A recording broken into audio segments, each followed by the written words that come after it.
Hello, everybody. I'm Adam Parkamenko, and I'm filling in for Mary Trump. Thank you for being here tonight.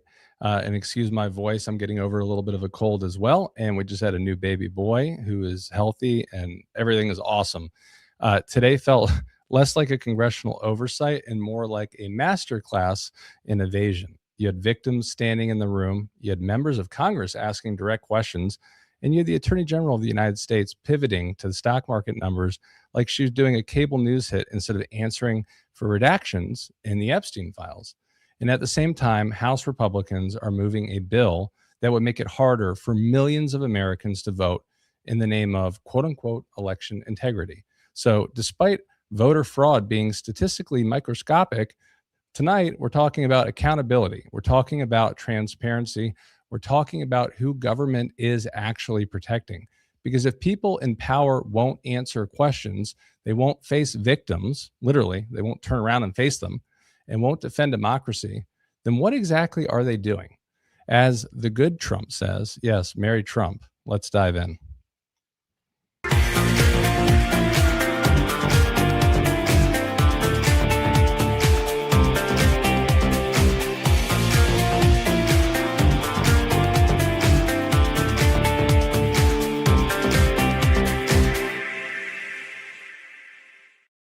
What a day. And I apologize for being maybe 2.5 minutes late, but thank you guys for being here.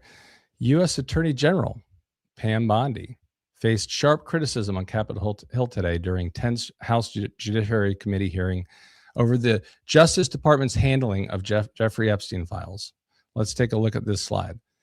Democratic lawmakers expressed frustration with what they say are excessive redactions, and I agree with them, and withheld material despite a federal law requiring the release of nearly all files.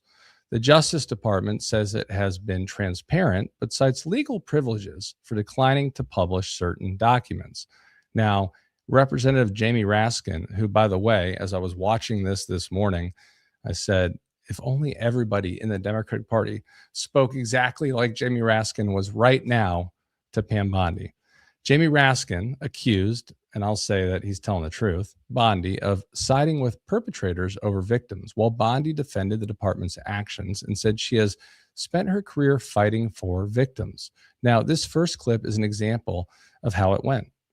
Watch here as Bondi refuses to answer a question about Epstein from Rep. Ted Lieu. Donald Trump attended various parties with Jeffrey Epstein. I want to know, were there any underage girls at that party or at any party that Trump attended with Jeffrey Epstein?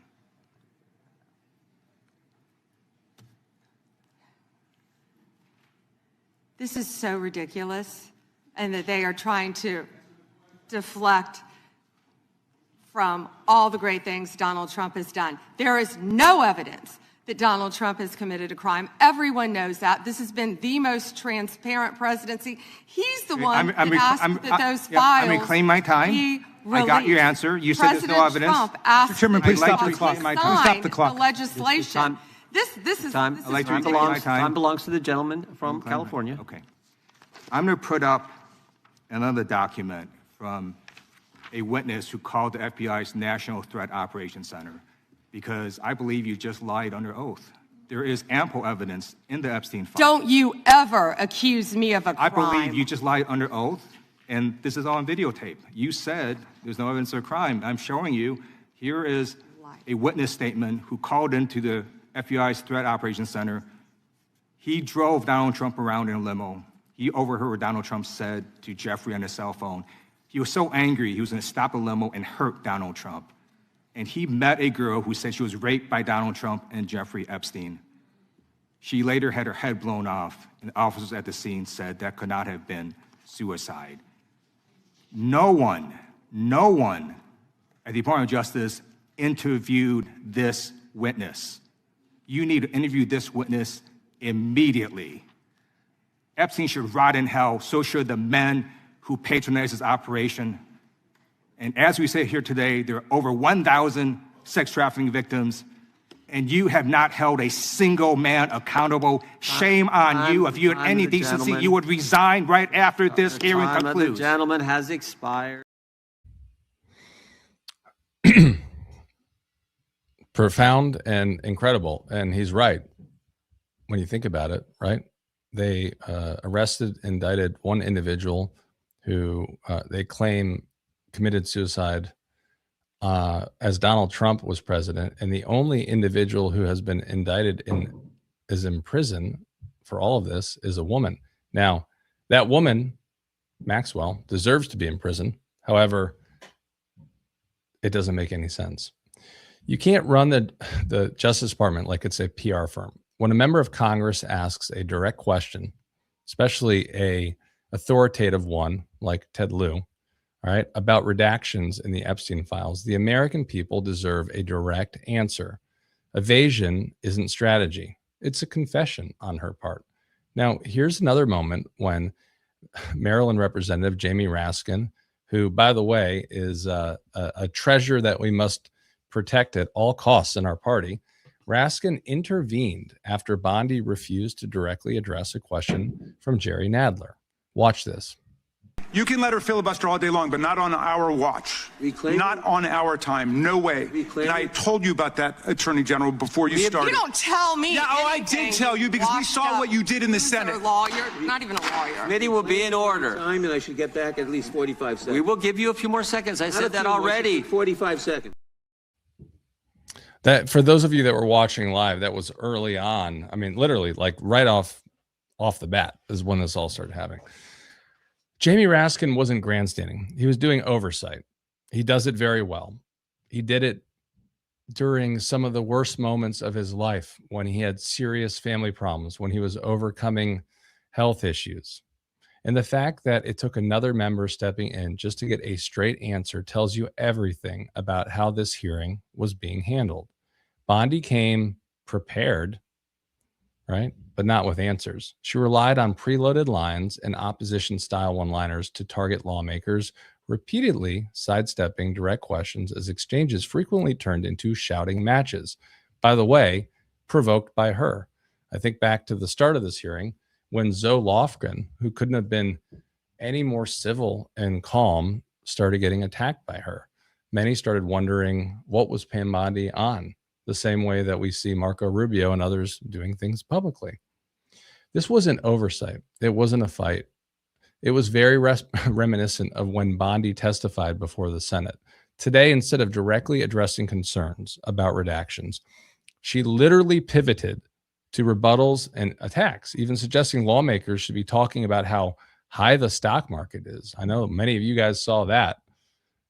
She clearly was speaking to just Donald Trump and Donald Trump alone during a hearing specifically meant for congressional oversight. Let's keep going.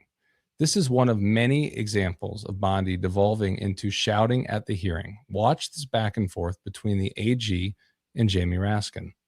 I want to turn back to the Epstein survivors, because President Trump may have been a little bit embarrassed by the release of those tax returns. How much do you think the claims of these survivors are worth? As the good congressman from Kentucky just pointed out, there were lots of survivors who had decided, for reasons of their own, never to release their names. That determination was represented to people in Congress, and we built it into our federal law that their names could not be released, and yet you published their names, their phone numbers, their addresses, personally identifying information. If Donald Trump can get $10 billion theoretically from the Department of Justice, how much should these people get for a far worse violation of their privacy rights and a far greater danger established to them in their lives? Do you even know who Chase Mulligan is? You're so obsessed with, you don't, do you? I'm going to teach you the rules again. You're the Attorney General of the United States. We have rules here. You're obsessed with him. You're the Attorney General of the United States. You're And the rules. obsessed with Donald Trump. You have Trump derangement syndrome. Mr. Chairman, Chase I'd like my time Mulligan will be restored. I'd like my time sentenced next restored. week in your district. In your district, and you don't even know about it, about keeping children Time belongs safe to from the gentleman. online predators. Time belongs to the gentleman from Maryland. When the Attorney General starts yelling instead of answering, that's not strength, that's deflection. The louder it gets, the clearer it becomes that transparency is not on the agenda. I mentioned Zoe Lofgren earlier. In response to Ms. Lofgren the AG literally said, I checked your X account and you did not mention Epstein once in these 4 years. The one thing that she did do to become prepared for these hearings is she tried to find one little thing about every Democrat on the committee that she could bring up, which we just saw, right? She's bringing up a very specific individual in his district rather than answering the question. Watch here as Lou Carrera of California asked Bondi to respond to survivors on Epstein standing behind her. The challenge I have today, what bothers me today about this hearing, Madam AG, is what's the message we're sending out there on Main Street? Shouldn't ask a question I don't know an answer to, but I'm going to ask the victims behind you right now. First, can you please stand up? And then, can you please raise your hand if you think after everything you've heard today, you feel that our AG, the feds, have your back? Do we have your back? Raise your hand if you're confident that we got your back. And that's the issue, Madam AG. We've got to make sure that victims stand up and report the crimes. Otherwise, we're going to be taking a step backwards. And I should say Lou Correa, I believe that is. That's a very powerful moment, maybe one of the most powerful moments. And obviously, she can't be in the room, although I think her power was felt, but Virginia's family was also there. That wasn't shouting. It was the silence toward the survivors. If you can't even acknowledge the people who were harmed, what exactly are we doing? What are you defending? What are you doing here? Now, here's what happened when one of my favorites, Congresswoman Jayapal, tried to get the Attorney General to face Epstein's victims who were standing just behind her, as we just saw. Take a look. Please raise your hands if you have still not been able to meet with this Department of Justice. Please know for the record that every single survivor has raised their hand. It's unbelievable. And as we saw, Pam Bondi didn't turn around. Literally, all Jayapal asked was for basic humanity.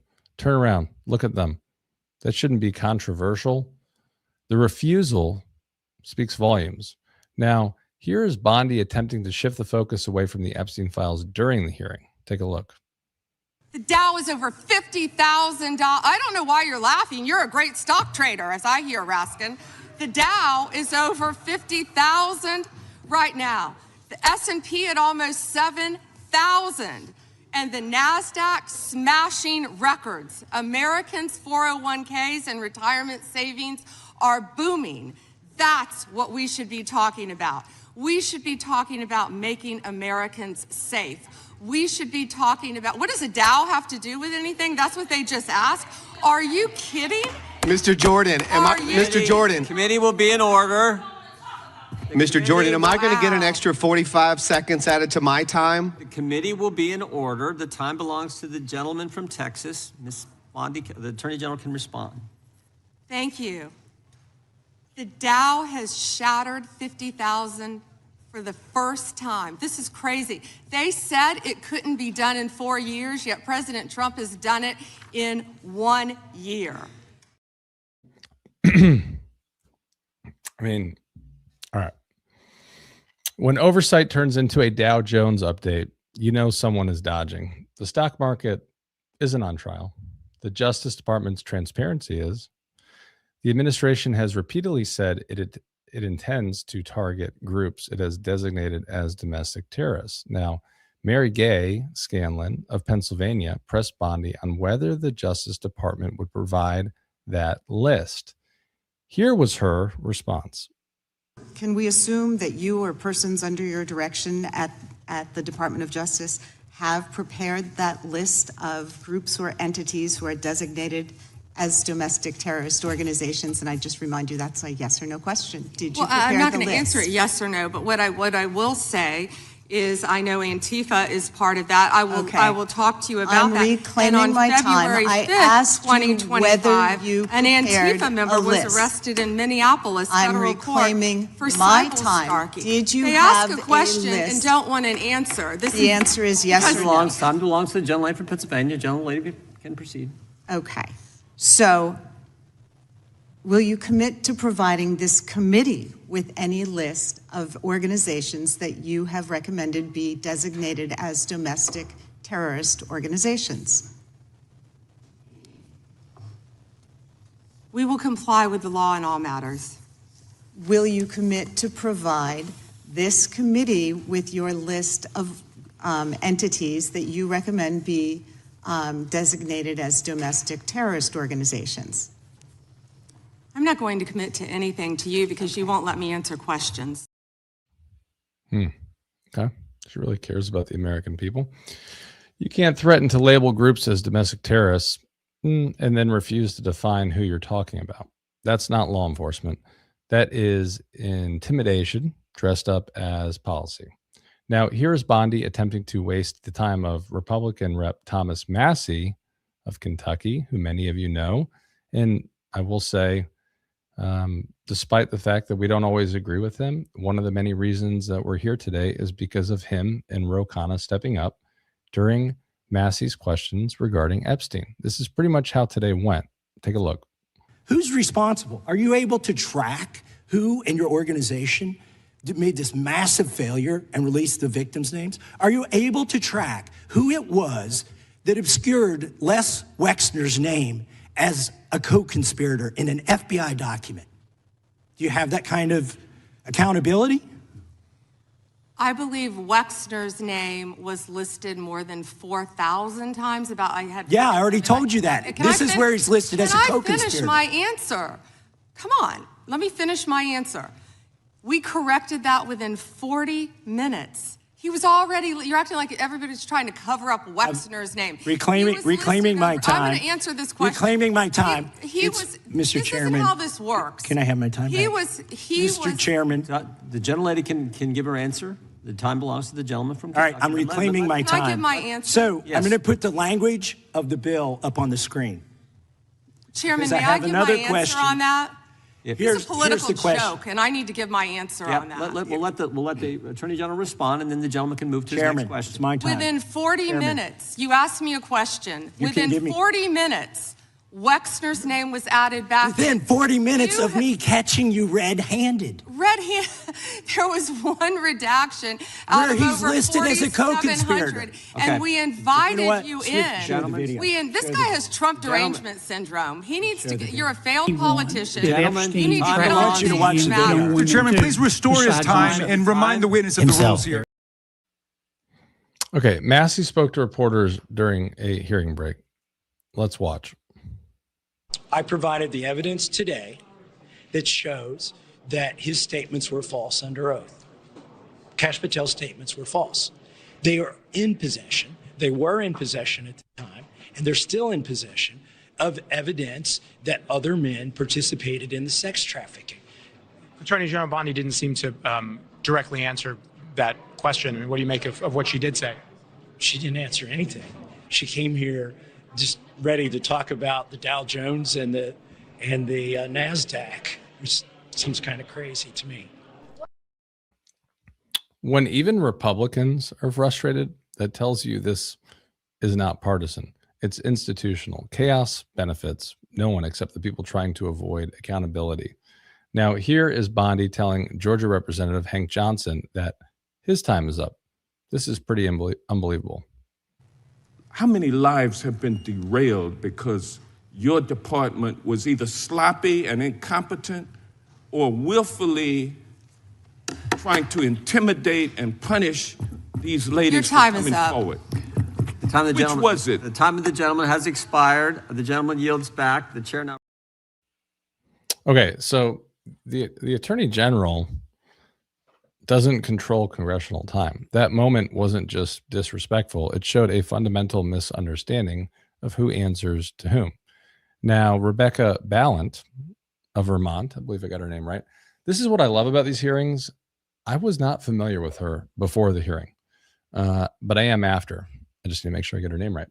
Tried to ask questions regarding newly surfaced ties between Epstein and Commerce Secretary Howard Lutnick.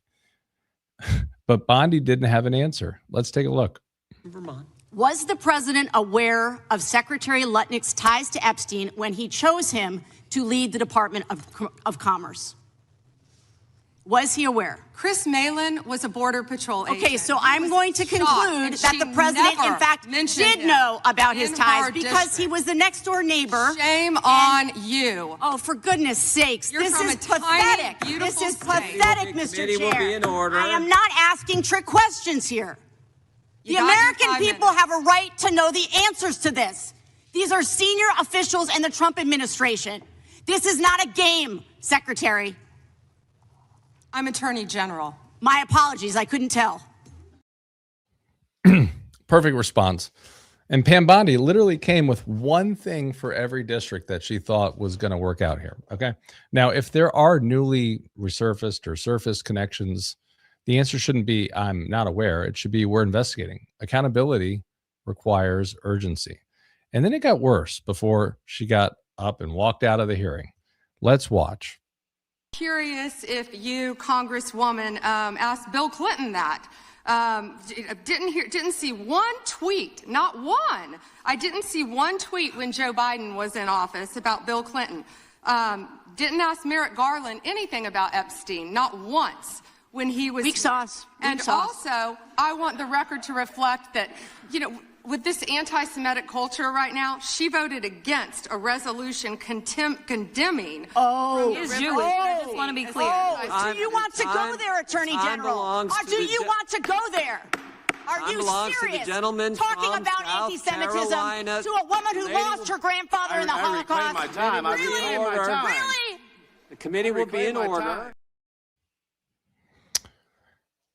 Weaponizing anti-Semitism as a shield to avoid oversight is reckless. Serious issues deserve serious engagement, not rhetorical smoke bombs. Bondi was equipped with a quote-unquote burn book, all right? That's what she was using, of talking points tailored to each Democrat in the room. And they were pretty pathetic. Here's Florida Representative Jared Moskowitz calling her out for it. Because I'm curious, and I'd like to see you flip to the Jared Moskowitz section of the binder. I'm interested to see what staff provided on the oppo on me, and because we're in the Olympics, I'm going to give it a grade. I just want to see how good it is. So give me your best one. So first of all, nothing is funny about mocking the Bible and holding up a Trump Bible. That's what you did. You made a joke, and I find offense to that. That's all I have to say. I want it from the burn book. Shame. I want it from the burn book. Which is the best one? What you got? Has expired. The gentleman from Wisconsin is recognized. If you need to personalize a tax script for every member asking questions, you're not preparing for transparency. You're preparing for theater, right? I think it is as simple as that. Now, in other news, we're going to move to the SAVE Act. House Republicans are moving quickly on legislation. By the way, this should freak you all out, worry you if it isn't already. If you haven't heard of it, you're about to, and we'll talk a lot more about it. Legislation that would impose strict new proof of citizenship requirements ahead of the midterm elections. Got the slideshow up. The bill, known as the Save America Act, they love their branding, don't they, would require Americans to show documentary proof of citizenship, such as a valid U.S. passport or birth certificate, when registering to vote. It would also require a valid photo ID before casting a ballot. Now, Democrats, I'm going to go a little off script here, want everybody to vote. And I will say that because we are very against the SAVE Act. Think of a state like South Dakota, right? How many people do you think have passports in South Dakota? How many people that are married in South Dakota do you think decided to keep their maiden names? I can guarantee you throughout the country, many of the people who keep their maiden names are left-leaning women. I also think many of the people who have passports are on the left. So we're against an act that is literally going to make it so that less Republicans can vote throughout the country. Jan Schakowsky, who is retiring this year, I spoke with her husband, I don't know, a couple of weeks ago, and he told me when Jan Schakowsky got to Congress, almost none of the Republicans in Congress even had a passport. let alone the Republican women in Congress.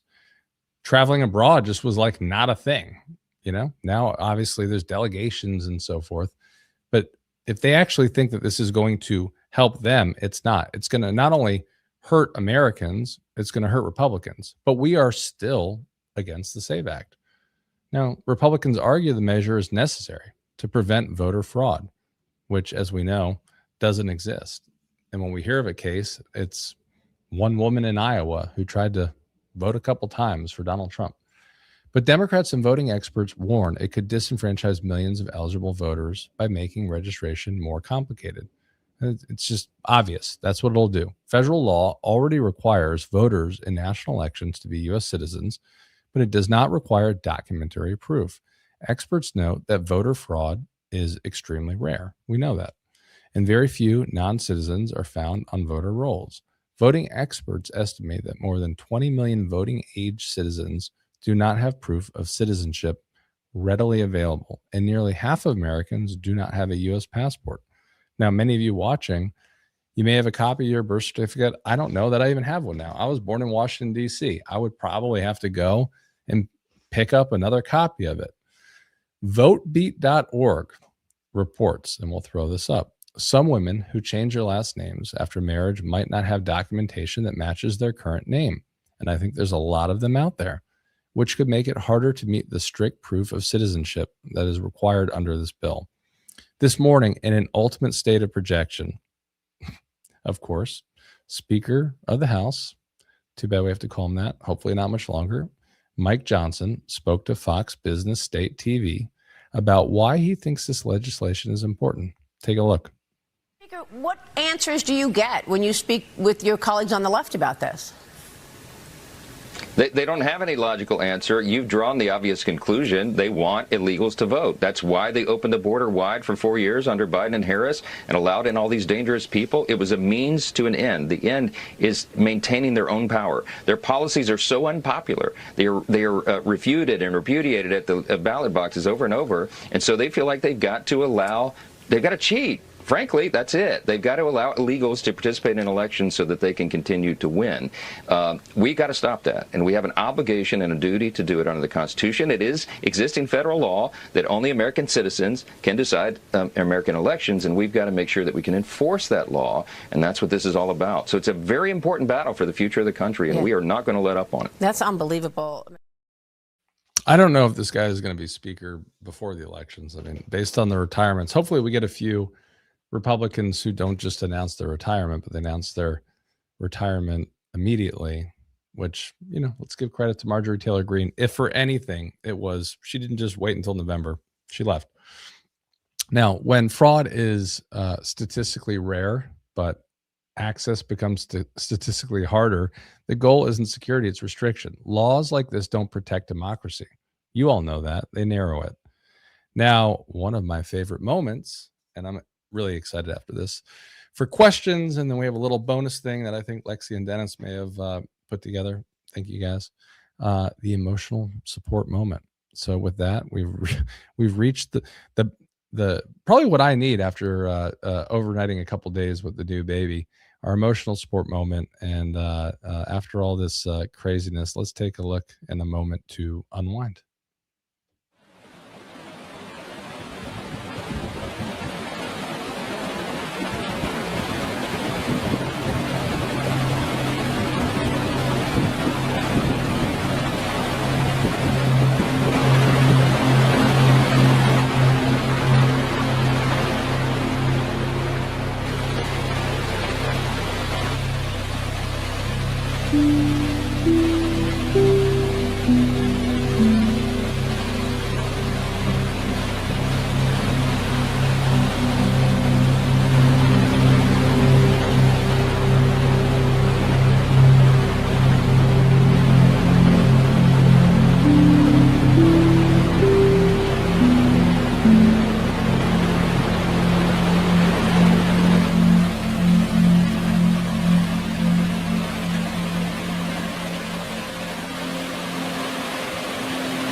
So, for those of you who know me, you know that I am. I just said born in DC at actually at GW. My mom used to work for Save the Children, and when she was at work, she went into labor. So I was born at the old George Washington University, but I grew up in Northern Virginia. So I should have started this by saying, for today's moment that Mary always highlights, we were going to Shenandoah as somebody who is here in Virginia, which I absolutely love. And we just visited all together the remote wilderness, waterfalls, and the quiet cascades of Big Creek. So if you're ever looking to get out or you're in the area, highly suggest it. It also sounds like the white noise that plays in our house every single night. But that was beautiful. So Lexi, Dennis, and the team, thank you for having that geared up. And I'm trying to think. I think we're going to probably just move on to questions now. Questions, comments, anything that you have. I promise, if I fill in 2 weeks from now, I'll be much more rested and not looking like I haven't slept in days. I am free BGM. Hi, Adam. Mary was on earlier and sounded under the weather. Yeah, I think she is. She's been a bit under the weather, but she has been nonstop. And look, I know many of you are here all the time with her. And if for any reason you're just tuning in today or you've taken a couple weeks off, Mary announced that she got married, and she's done a couple posts, and it was incredibly exciting news. And to be honest, the way that she's been running around and doing stuff, and I saw her, she was out in Ohio doing some fundraising stuff for Adam, who's running for Congress, and so forth. I am surprised that she has not had a cold earlier, but she's in incredible spirits, and whatever she has, it ain't gonna hold her back. So I just I don't want to say like I wish she got sick so I could be here with you guys more often, but whenever she needs a day off or she's feeling under the weather, I'm excited to be here with you. Let's see, Mark, California elbows up from Cottage Country, Ontario, Canada. The gloves are off when it comes to Trumpy. Yeah, I was watching with the new baby. I kind of feel like I'm watching TV 24/7 now, and I'm not necessarily getting that REM sleep, but I am kind of in and out. And early this morning, of all people, I'm not always his biggest fan, but he's very eccentric. Harry Enton was doing a poll, and he was talking about what Canadians think of Americans, and specifically Donald Trump, and what Americans think of Canadians. And it was interesting all across the board, Democrats and independents and Republicans, they have a high level of respect for Canadians. But Canada does not respect Donald Trump, and they do not want to be the 51st state. So it's just sort of interesting. I think actually, based on the polling, Americans have a higher level of respect for Canadians than any other country. And, some of that might come back to sports and other things like that. But I think they're doing just fine on their own, and you can probably validate that. But thanks for being here with us from Canada. Arcane, you can sure tell Bondi is a lawyer, a second-rate one. Yeah, I think 2-bit is sometimes the way that we refer to that. She is. Look, I know we didn't talk about this tonight, but you all are familiar with this, probably more than me. I mean, there was an investigation into the Trump organization that was taking place in Florida, and all it took was Donald Trump making a contribution years ago to her campaign committee for that to be put to bed. And that is separate from all these other sweetheart deals that I assume even on the federal level with the state level, everyone was sort of talking at that time, the Acosta sweetheart deal. So this is not a good person. This is not somebody that's serious. And I saw Matt Negrin posted earlier today on Blue Sky a screenshot of a Washington Post endorsement from years ago of Pam Bondi for AG, where it said basically they had interviewed some attorneys that worked for her and she was a serious person. And within the screenshot, you literally had the Washington Post logo, but now, even though it's the same endorsement, it says democracy, dies in darkness. So very fitting for an endorsement they made of her to her campaign at some point, but not surprising from what we've seen from the Washington Post. I see. This is why people need to worry about the midterms. This is, yeah, look, anything can happen. I mean, I think there is one coming up in New Jersey, but the swings we've been seeing are incredible. Texas, right? Not telling you guys anything new. Plus 17 Donald Trump district, 31-point swing, but similar to what we've been seeing all across the country. We saw that in Miami, where we won a race, for mayor that we haven't won in decades. If you look at all of the special elections that have taken place since Donald Trump took office again, Republicans either held their seats, Democrats either held their seats, or if there were seats flipped, Republicans have flipped 0. And by my last count, we have flipped, I think, 27 seats now on the Democratic side, and the swing is huge. So I will reiterate again, that's why this March 10 special jungle election to fill the seat for Marjorie Taylor Greene is so fascinating to me, because this past election, we saw 2 individuals in Georgia win statewide when it came to those electricity offices in Georgia. And it's just not something that happens. It's just sort of unheard of. So you can't take anything for granted. And again, I go back to what we said earlier in the show with Lauren Boebert. A lot of people that were supporting Adam that first time against her were like, no way in hell. And it came down to 400 or 500 votes. And ultimately, she had to run in a different district. It was over. That was it. So whatever you think, that you should support, doesn't have to be financial, reach out to a campaign, log on the website, see if you can make some voter contact. But right now there's a 1 vote margin, and there is another special election the second week of March. In the middle of nowhere, I always remember that line every time I'm on the show. Glad to see you, Adam. Thank you. You too again. At 75, I've never been so embarrassed to be an American. Same here. She's so full of it. I'm disgusted by BS. Plus is totally female catty thing. She looks way younger, probably thanks. But she is, I should probably never comment on anyone's looks, right? But I do know her age. She is 60 years old. And I only know that because I'm more curious how long she has been lying and doing her part to take this country down. Couldn't agree with you more. Good to see you in the middle of nowhere. Black cat love. Used to have a black cat growing up.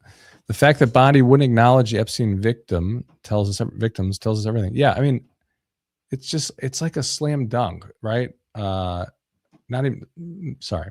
a layup to stand up and turn around and acknowledge, even if you don't say anything, just to turn around. But it's an audience of one for her and everyone else. It's Donald Trump. Donald Trump is watching this, and she is speaking to Donald Trump with everything she does. Going back to the Lofgren piece, Lofgren asked her just a quiet, normal question. And her response to start screaming and saying, how dare you question our president? He is, he got this vote and this and that. I mean, that's who they're speaking to. And the other part too, when she was talking to Jim Jordan, and Jim Jordan was asking her specifically about potentially other future indictments, of which she acknowledged that one of them, the referrals came directly from Jim Jordan. She said, the department can't comment on any ongoing or, you saw a lot of winking. If you were watching this, there were a lot of games, all that kind of stuff. I did really appreciate the fact that Ted Lieu called out the fact that even when he was talking to her, that she perjured herself. But thank you for that, Black Hat. Luna tickles. His militias will detain people near the election polls. They don't care about passports. I totally agree. I just want to say this. This is, I think our goal is to probably wrap up around 6:45 tonight. So we'll do this, and then maybe we'll do 2 more. And then maybe we'll all go home and watch that Shenandoah video again. We haven't talked about the Guthrie case, and Savannah's a friend of mine. So is her husband, Mike Feldman. Her husband, Mike Feldman, is a longtime Democratic consultant. He's a great guy. And why I'm bringing that up in terms of Luna's post here is that was some truly terrifying. Look, I've spent 15 years as a reserve at DC Police. I worked at the National Center for Missing and Exploited Children. Not only am I a retired law enforcement officer, but I'm a gun owner, and I'm for common sense reform and everything else, and everything is done in a way to protect my family and my children. But that was some really sick shit that we saw that that Nest and Google were able to recover, and Republicans are more worried about how it was that they were able to recover. They actually split. How were they able to recover this if the subscription had lapsed? And the other half, we're basically saying it was an invasion of privacy. I mean, look, the fact is, if you have one of these cameras and it's hooked up to the Wi-Fi, it does, whether you're paying or not, those things are recording, right? Okay, that's just, it's terms of service. They should be praising everybody for the fact that we got that. But what scared me the most, and this is why I want to just mention this Guthrie piece, is it looked like any other ICE officer or agent off the street. I mean, seriously, there was no difference. The individual in those videos, and people are being critical. Oh, he had the weapon, on his waist and a holster that didn't. I have looked at all of these men and women who have gone from what should have been a 6 to 8 month training to, a 45-day trade to match up with Donald Trump's number of who he is as president. They don't know what they're doing. They don't know what they're wearing. Look, in Minneapolis, I'll give you an example. When you're wearing gloves in the cold, any trained officer who's out there, if they shoot with their right hand, this finger of the glove is going to be cut off. Why? Because if you are out there trying to protect the public and there is a serious situation that goes down, and your job is to protect life, liberty, and everything going on around you, you're not going to have a glove that gets jammed in there. I have yet to see one officer in Minneapolis where this finger of the glove was ever cut off. And that's just the way it is. If you're right-handed, left-handed, you're going to have a cold finger out there doing your police work. But that's going to put you in a position, if there is ever a threat to the community, that you can actually act on that. And that's just one example. I've seen, you look at them, and we've heard this in the hearings too, where people were asked, look, if I was pulled over by this person, why should I stop, and so forth. Nothing they're doing is ethical. In these police departments, you're always going to have, as we've seen, some officers that probably shouldn't be there, that are bad apples. But there's a really good group of people out there that really do look for somebody on the side of the road who's got a flat tire, and they'll pull up behind them and then try to be helpful to them. These people are out there just in their own world. And the fact that we can't distinguish an individual showing up at a front door. I mean, the only thing he didn't have was like police or a patch, right? But other than that, it looks like anyone else out there that's jumping out of a rental car in Minneapolis. So I appreciate, Luna, you bringing that up. Lexi, maybe we do two more here. Paul, doesn't SAVE Act violate the Constitution where it says voting is up to? Yeah, absolutely. I mean, absolutely. It's a total violation. And again, it's one of these things where Republicans, they do this stuff where it sounds really good in name, the whole branding, and giving something that sounds like really too cute by half and so forth. But the reality is, and I think this is, I don't want to say like it's a sword that they're gonna die on, all that kind of stuff. But there are a number of Republicans in Congress who know this is a bad deal, and they know this is going to make it so that people in their district cannot vote for them, and it would take them months to come up with everything needed to come out there. So I don't think this is going anywhere, but we have to keep up the fight. And if you look on Twitter, again, I know a lot of people don't like it, but Democrats did a hard push today on the SAVE Act on Twitter, and there was a lot of really good messaging on it. All right, we'll make this the last one. I am free. This is all devious work plan. Epstein class, Peter Thiel, Musk, Epstein, Lutnick, Zuckerberg. Yeah, I think we called him in our newsletter today, Nutnicks. I agree. I mean, there was one moment during the hearings today with Pam Bondi where, and again, this may have been Zoe as well, where she talked about going to the terminal. Maybe it was somebody else. And basically was like, well, did you have to wait in line? If you take the what is it, 435, I could probably get it wrong, members of Congress, and you divide that in half, I mean, minus like a Massey, maybe a Boebert, there's no Republicans that are showing up to go use those terminals in Congress. Let's so you've got 4 basically that are going to be utilized by Democrats all the time. Democrats are probably coordinating what times they're going so that they don't show up and have to wait behind 6 of their colleagues and they can continue to work. There should be endless terminals available. You shouldn't even have to go to DOJ. We saw when they went in to get Maduro in Venezuela, how they set up a skiff and all these, terminals and other things like that at Mar-a-Lago. Why can't you do that, on the House and Senate side? So the 4 is to try to make it harder. However, what we know is we've already seen, I think at least 1 or 2 members confirm they found 6 names at the very least, it's probably changed by now, that should have never been redacted. And I think they've given an ultimatum to DOJ, which is basically like, you can release these 6 names or we will. And they will, I think Democrats have been really great at keeping the caucus together and coordinating. I think you'll see a good coordination where they're going to continue to show up at these terminals and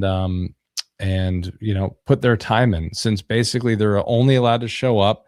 They cannot have their phone with them. They can have a pen and paper and they can write stuff down and take those notes back with them. I think we haven't heard what those original 6 names were because they are making an assumption that they will probably try to go to a grand jury at the DOJ and indict them, which they tried to do in the last 24 hours against 6 members of the House and Senate and failed to do. So with that, I think we may have a slideshow. We may have a picture as we wrap up. This is my new son, Brooks, who's awesome. He's got his Valentine's onesie on. It's so cute. I don't know if we have this photo or any others, but we may have one more.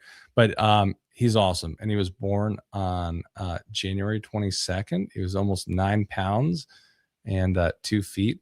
He has since gotten even bigger. And he's just the absolute sweetest. So I apologize in advance for sounding exhausted, but it has been worth it for this little guy. And everything we're doing is to fight for him. So thank you guys for all you do to support Mary Trump Media. And thank you to the moderators in the team, Lexi, Dennis, and others. And I hope you all have a wonderful night. And when this thing is posted, please jump in the comments and, make sure you hit that share button and ask everyone you can to follow Mary Trump Media. And let's just keep building the Good Trumps platform. Have a good night.